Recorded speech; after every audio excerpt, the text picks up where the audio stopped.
Relax your mind and let your conscience be free. Let's get started.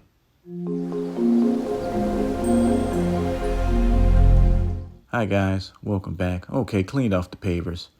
Looks okay. Not thrilled, but they're okay.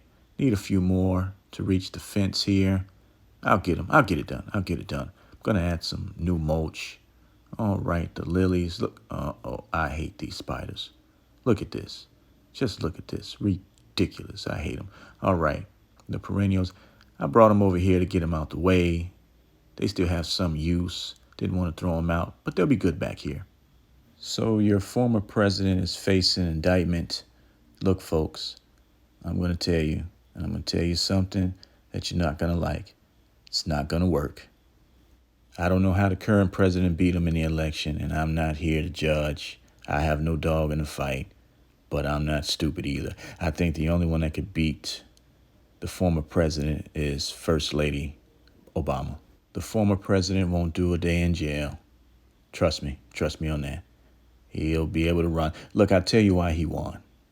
Let's go back to the first GOP debate. He told the audience and millions watching, he said, hey, look, unlike them, I don't take money.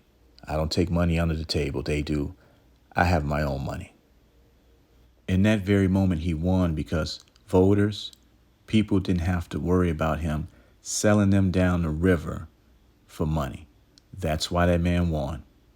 I understand some of his rallies was reminiscent of George Wallace's when he ran for governor of Alabama.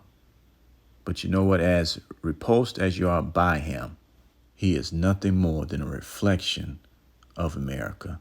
And some of us are having a hard time telling the truth. He is who we are.